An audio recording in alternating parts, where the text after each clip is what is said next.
Hey there, welcome to The Colour Couch. If you don't know who I am, I'm a wannabe talk show host who says too much and has a day job as a colorist. Actually, sometimes that day job is a night job as well.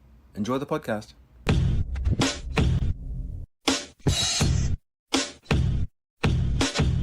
You're sitting on The Colour Couch with Vincent Taylor.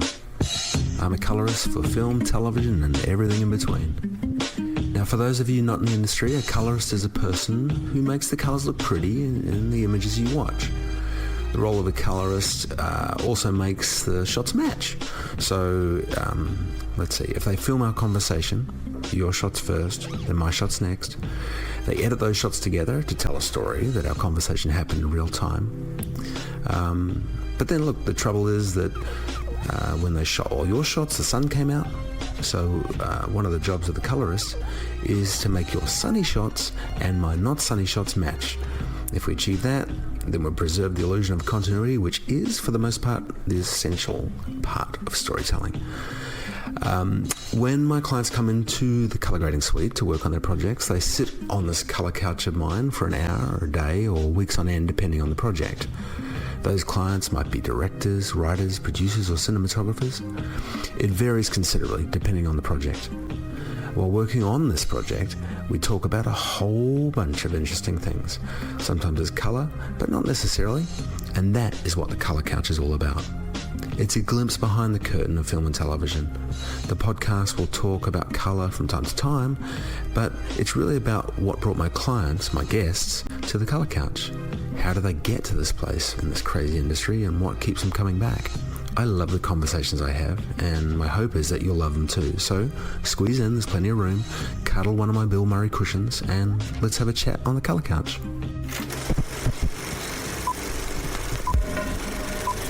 Let's tidy up this tangle of film by putting it on a reel. All right. Now, this is my first podcast for the Colour Couch. You're with Vincent Taylor. This is the second attempt because the first one we kind of messed it up, and I'm going to say we, even though it was me.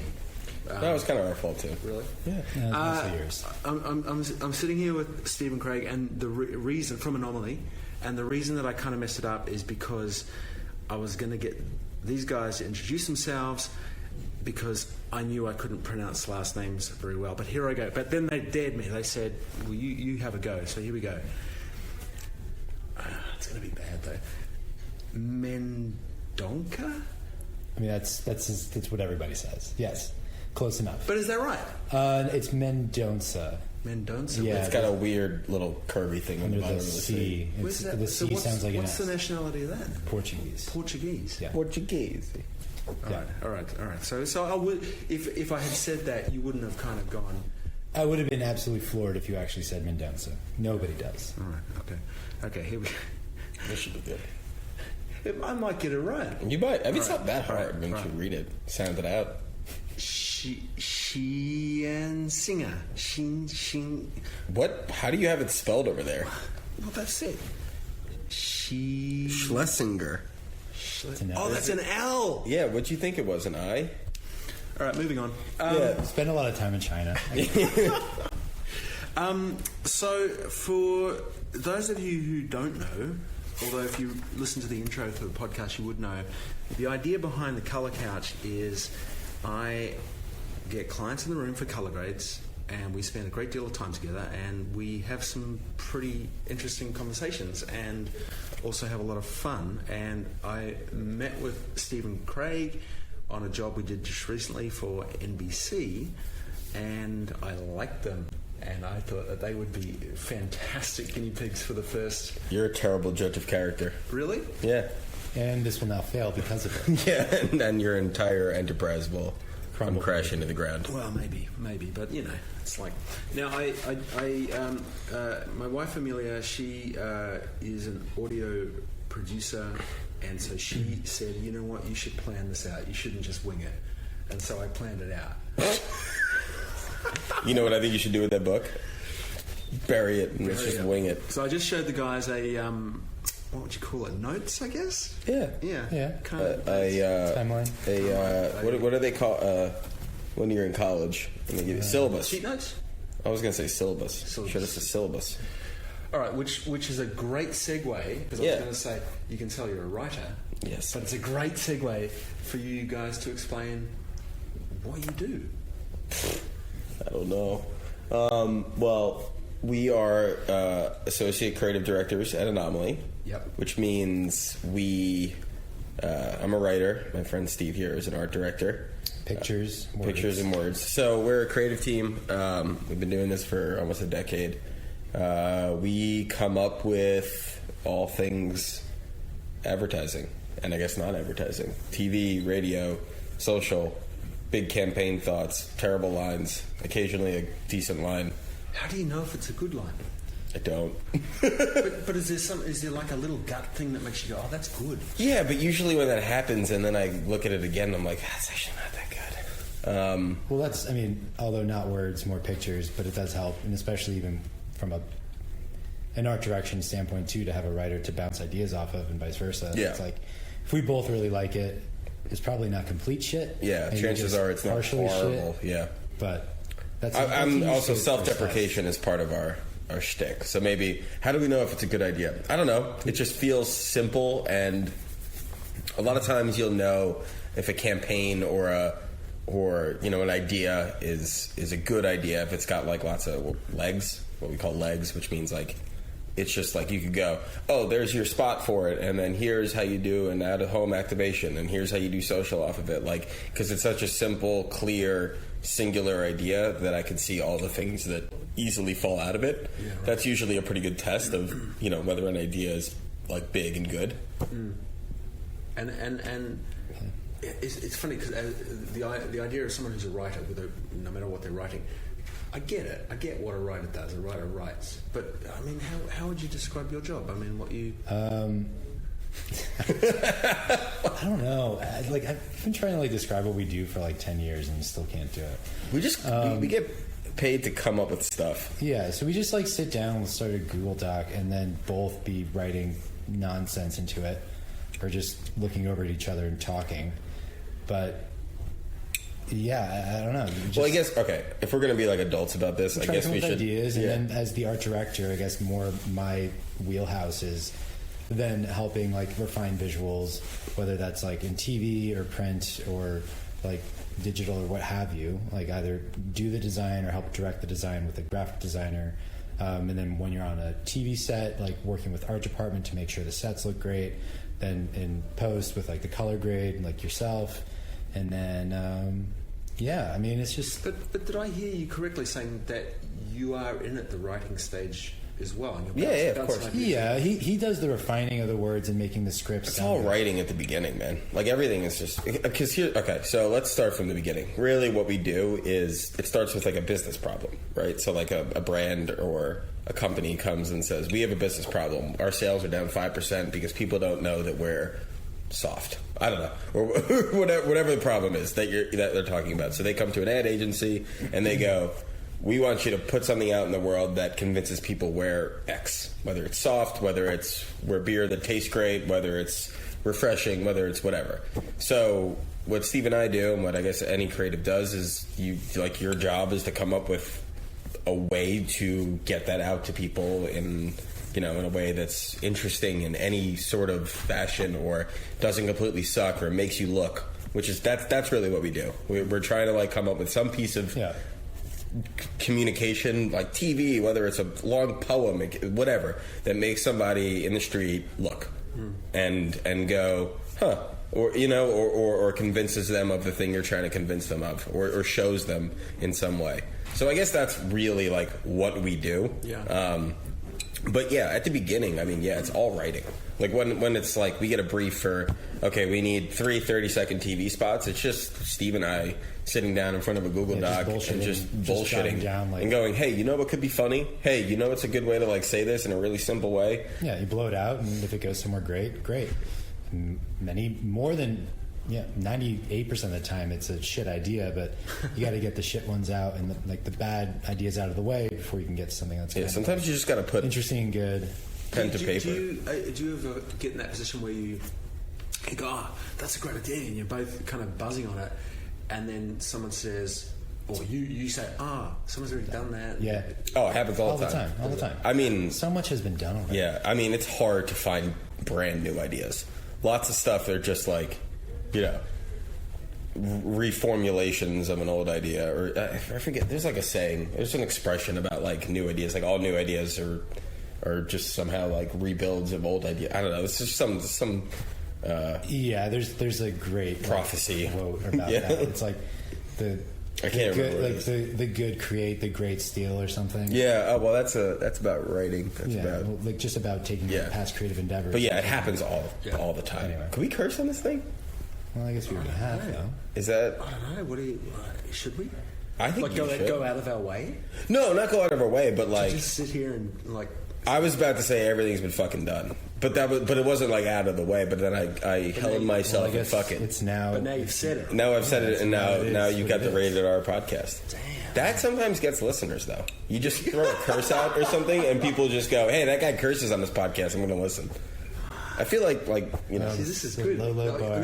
I should be taking notes for the hooks and the. Yeah. You just need to throw out random. Right, let's look at these. Oh yeah. And the obvious one. Well, it's not obvious, but it's something that I'm always intrigued about. So you guys are a partnership. You work well together. You know. How did that come about? How did you start working together? Well, it was a dark day. It was way back in 2006. No, 2010. 2010. We graduated in 2010. Yeah, 2010. Does the podcast turn to black and white now? Yeah. Like we're going back in the past. Yeah, it's like you have that one of those squiggly. It's like like fade to. Yeah. Nearly 10 years ago. That was our last semester at Syracuse. We were both in the advertising program in the communication school, and they have this. I think they still do. Yeah, they still do. They're part of the AAF, which is the American Advertising Foundation. They do this Federation. Foundation? It's a federation, I guess. Something right? with an F. I don't know. American Advertising something. And they do like a year, like every year they do a contest amongst various colleges with their advertising programs to come up with the best campaign for a client that is chosen of that year. Mm-hmm. And then we participated in that. Craig was in digital media, and I was an art director on it. Craig hated digital media. Well, I started off as a newspaper journalism major, so I knew I wanted to write, but then I quit that and I changed majors to like advertising because I was like, I didn't even know that was like really a major that you could do where you could just write like whatever. You get paid to do that. But I did start off in media because I was like worried I wouldn't be able to get a job after college because everybody was like, it's so hard, and it is. Yeah. But so I was doing media, but I knew I didn't want to do that. But anyway, I got a job doing media. Steve had taken an internship at, was it Publicis? Yeah, Publicis. So Publicis, but we were working on a portfolio because that's what you need to get into. So like creative side. Basically, where I was getting to is Craig was, while in digital media by like degree, he was also really more into writing. Yeah. So he was also taking creative classes, and we looked at each other's portfolios. My words sucked, and his pictures sucked. So together we tried to make less sucky ads. So we started making a portfolio together. We worked on it on the summer after we graduated. And then after my first internship, I got a second one at Saatchi, very fortunately to have gotten in front of the right person. And she took a gamble and opened up the offer to bring Craig in as well to be full-time interns. Well, I think what kind of happened was like agencies tend to like ebb and flow. I don't know why I'm doing this for you because you can't see this. Craig's moving his hand on in a a vertical podcast. wavy motion. But agencies tend to like, they have good years and then they have a couple bad years and then they're back again and then they like, it's just how advertising works. So Saatchi was going through like Saatchi New York was going through one of these turns, and they had like unfortunately let go of a bunch of people. Like some people had left. Like they brought in a new chief creative officer. So they were going through this like sort of transition, and the recruiter over there was basically like, sure, we'll take freelance interns for $12 an hour to work 100-hour weeks or whatever. And Steve and I were like, great, that sounds awesome. So I was at like a media gig and I quit that when and then Steve and I went to go work there. And then so how long ago was that? That was in the fall of 2010. 10 years ago. Yeah, right. Almost a decade ago. Jeez. Yeah. Makes me feel old. So we did that. We got hired as full-time like junior creatives, which is essentially like, it's just, you're rising up the totem pole. How? Because I know in color grading circles, like I've seen the landscape of even how you become a colorist, how you progress into that world, how you gain experience. I see how much that's changed. How and I'm going to say kids, but you know what I mean. Younger people come in and it's a very different approach now to how it used to be. Do you find that in your line of work as well, that younger people are coming through and approaching it in a different way, or is it still a similar thing where you just have to work your way through and or yeah. I mean, the generation now coming into the business is way more talented than us. Well, I think it's way harder to get in. Their portfolios are really polished. Ours was probably our portfolio probably looked like what they had, like probably at the beginning of their portfolio school. We had physical books.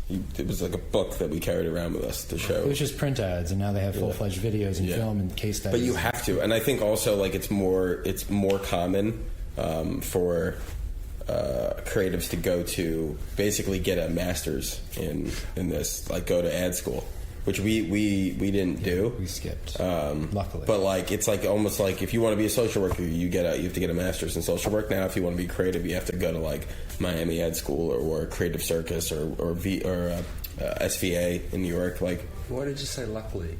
Like we got very fortunate. That was like the right time. Well, because ad schools are expensive, man. Well, that's why unfortunately we couldn't really or wanted to do another 2 years.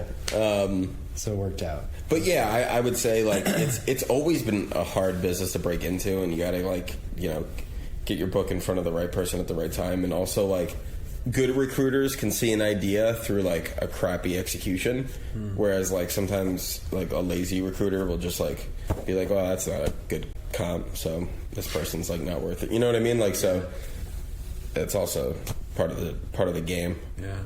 And then it's interesting to me because I met you at toward the very end of the process, but you're following it, from that initial idea. And you're sitting here late at night at the very end of that whole process. So you follow the idea the whole way through. Is that usual? Or yes, it is. Yeah, and then you just hire people that are really good at what they do at all the different points. Better. And if they're not making it better, then you're not working with the right people. Yeah. Well, it starts with a client goes, we need an ad or we need a campaign for this, and this was actually a super tight and accelerated timeline.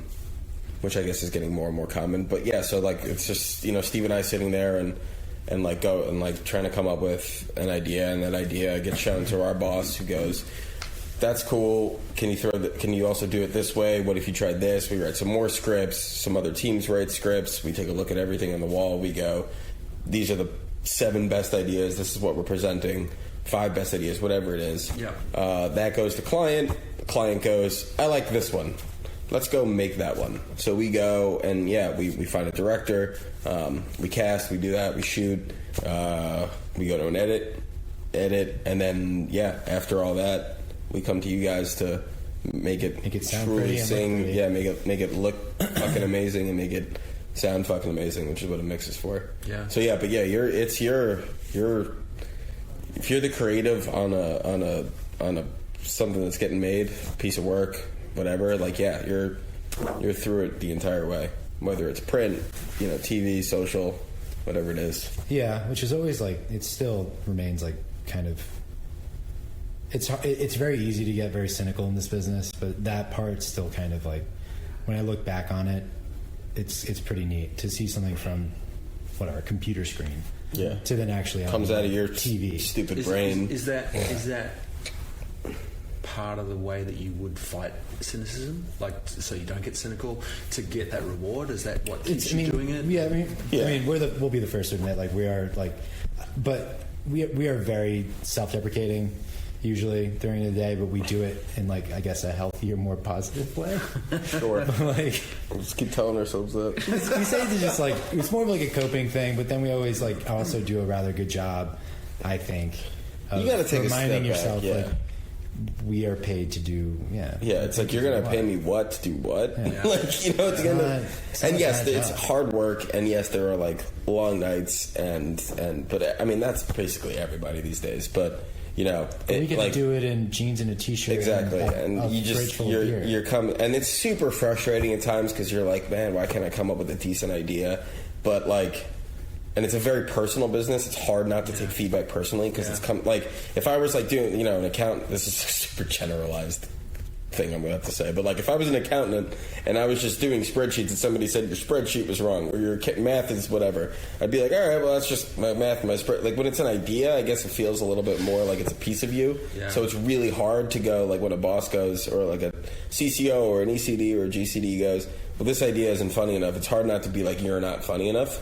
It's a subjective product we try to put out, and then that like subjectivity comes from, you know, I always say it's what we thought up, but like, you really need to build a thick skin. You have to take things with like a grain of salt, and it's especially painful in the beginning for most people to varying levels, but you just need to learn to kind of take it in stride and, you know, move on to the next.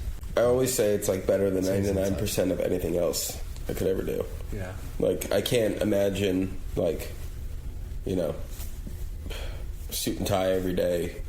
It's just not me, though. You can still wear one. I can still wear one. By the way, and that's a good segue. That's the other thing. You work with like the most interesting people in the world. Yeah. Like I feel like, especially when you're talking about like creatives, it's like the only steady job a lot of the people that we know could hold down. Like, you know what I mean? Like it's really like, because you work with some like fucking insane people, but who are like on like the like off the scale on smarts and creativity, but just some of the weirdest fucking people. Which is great, which is super interesting. Yeah, it is, right, because every day is so different. Yeah, every day is so different. You work with interesting people who lead interesting lives and do interesting stuff, whether it's at work or on the side. Like you, Vincent, you're an interesting person.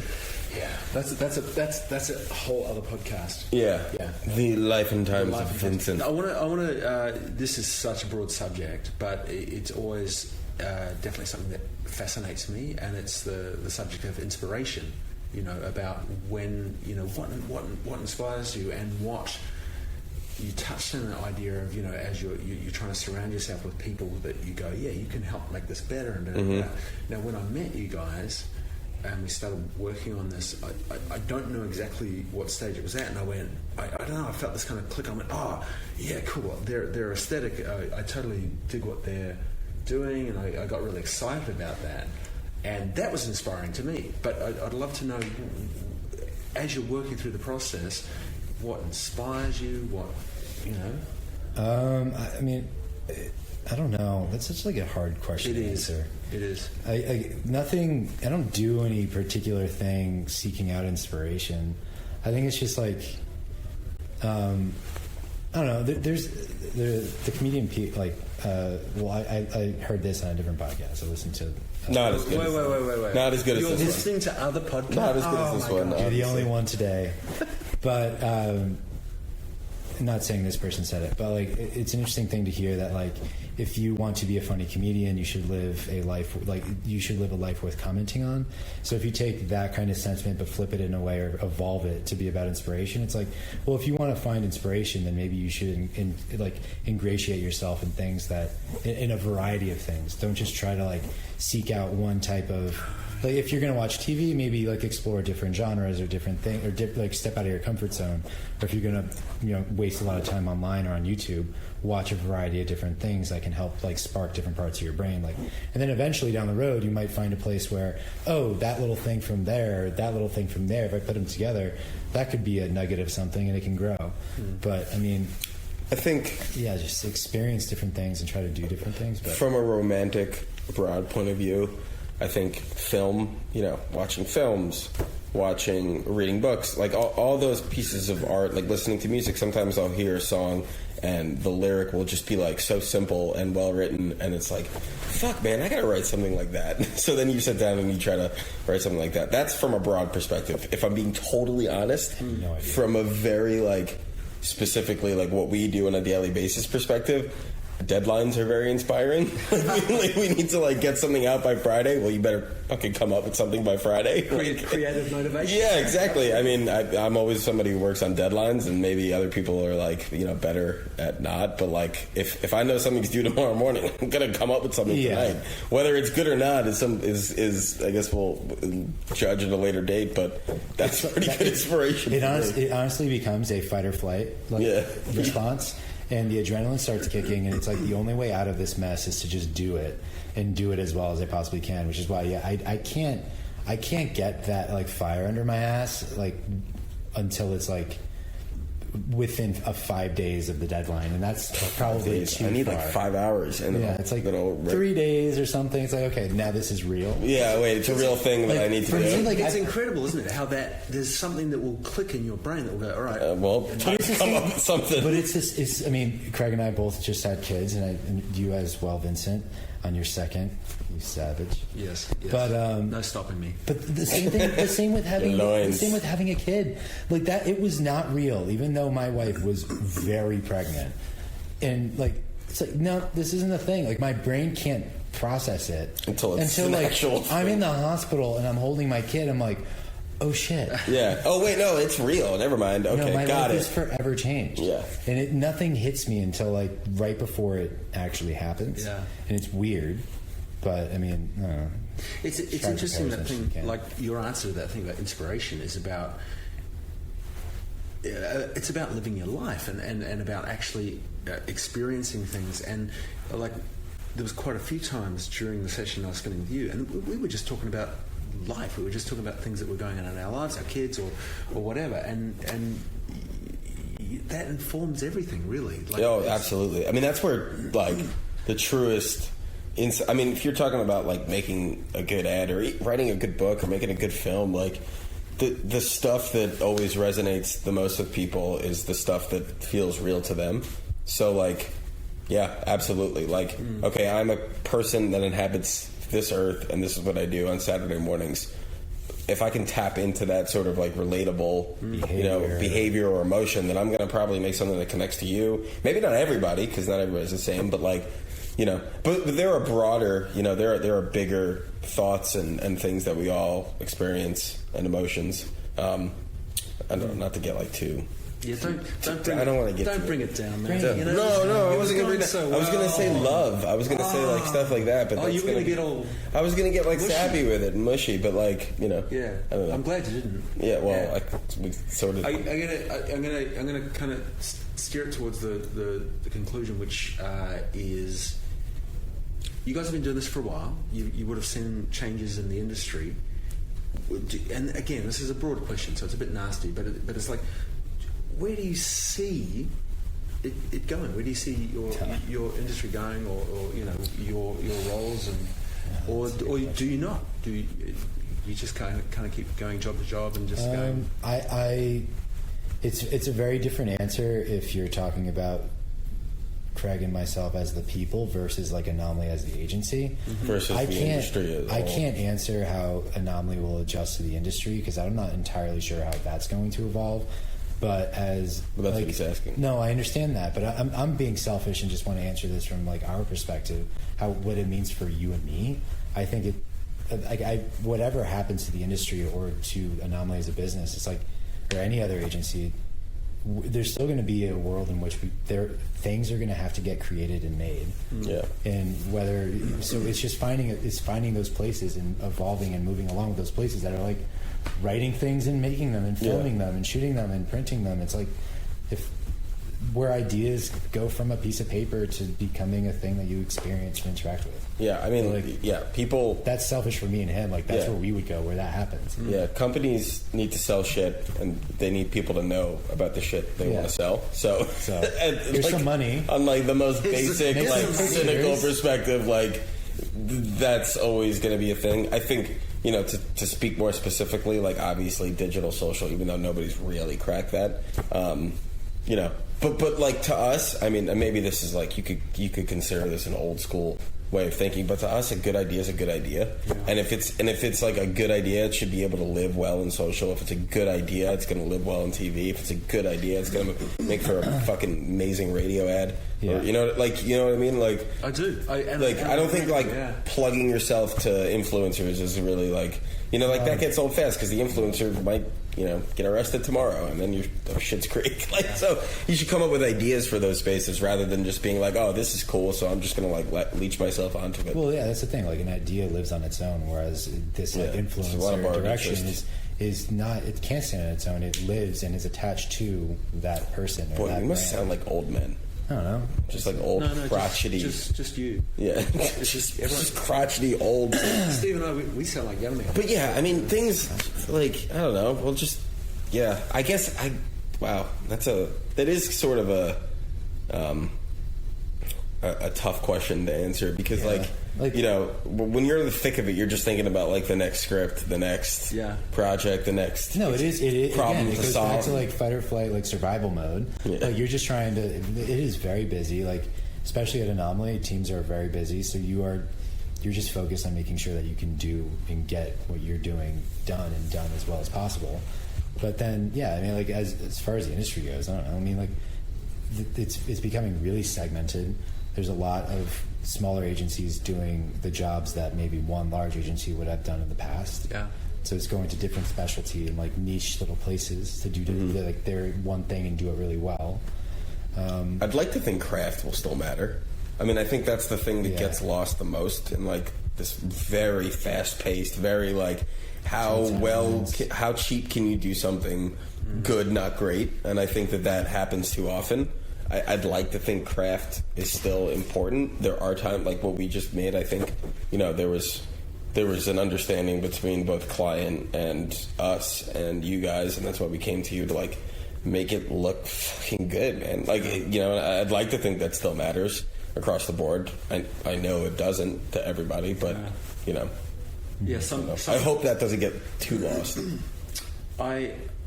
I'm going to finish off with a selfish question. So the project that I worked on with the both of you was first of all, I mean, I'm biased, but a lovely spot. It was really good.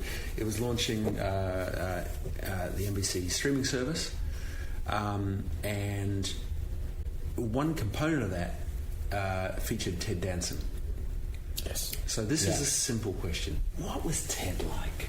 Ted's a cool dude. He was lovely. He was super nice guy. Yeah. And like like Steve said to me on set, it's like it's amazing when you have an actually super talented actor, because the script we gave him like wasn't anything special. Like a lot of times when you're like trying to write a funny ad, you're trying really hard to write funny. But like when you have a good actor, he just like makes it sing, and you don't need to like write your way around like mediocre, whatever performance. He would sit there, like, he would mess up his own take, cut it for himself, and he would start just muttering to himself what he should do better the next time. He was giving himself direction audibly, so we're just hearing him through our context, and it's like, this is so much better than anything we could have told him. He was super easy to work with, super really amicable man, like gentleman. He's a true gentleman. True gentleman. I mean, we spent half a day with him. Yeah, less. So it was the last day of shooting too. We were exhausted. Yeah.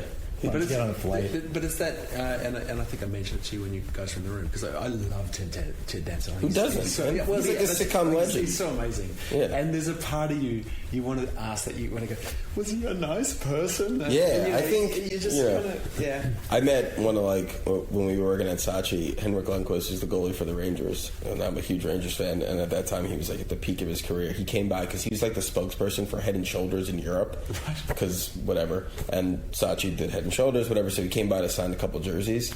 And I didn't even work at Head and Shoulders, but I just wanted to meet the man. Yeah. And I did, and he was also just a really nice guy. Yeah. Like, it's always refreshing when, like... But he came into the building, went up the elevator, went to reception alone. And by himself, drove himself. Like, he doesn't have to do that. He can have, like, a business manager. And so Ted the same way. I mean, Ted did have people around him, but I feel like it was, like, more those people, like, it's their jobs to be around him because they're hired by... I got the feeling that they were frantic, he was not. Yeah, I got the feeling he was perfectly okay just doing this by himself. Yeah. And we asked him, how long do we have with you? And he's like, as long as you need. We'll get it right. Right.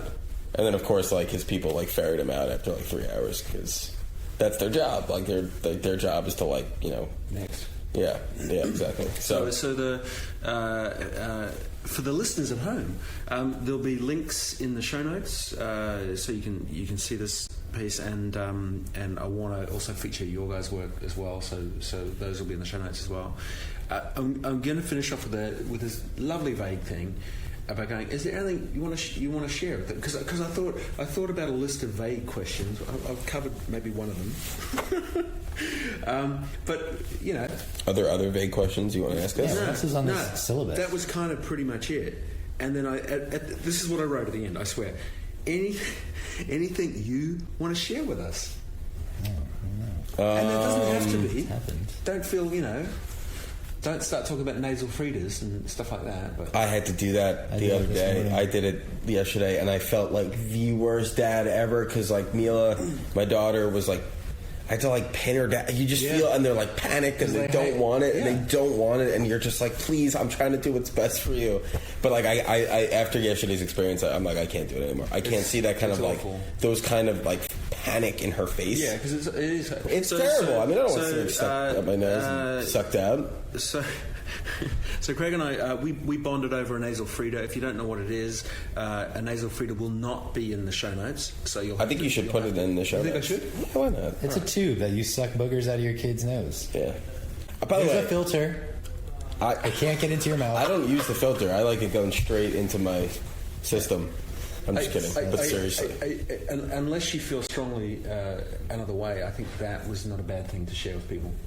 What? That was about the nasal frida. That was good. That was yeah. pretty No, look, it's an essential piece of equipment, parenting equipment, and it's you feel very successful when you suck out some nice snot. Oh, you can breathe again. You're welcome. How do I wind this up now? I need to. In my head, I'm going. When I listen back to it, I'm going to go. Oh, we should. Why did I bring up the nasal frida? But maybe that's the way to wind it up. Thank you both so much for coming and chatting with me. Dude, I knew when I met you that you were such interesting guys. And I mean, don't. I appreciate that, but you were you're such fun to be with, and thank you for having us. Looking forward to seeing very sweet of you to what have. you make next. Thank you for having us on your inaugural cast of pods. Podcast thing. Thank you. I'm flattered. What a cast of pods look like. All right, so I guess that's it. How do people say? What do they do at the end of a podcast? They just say, "Oh, that's it," and they cut it off. Oh, they cut in with some music. Yeah, there's some outro music. I was just going to say.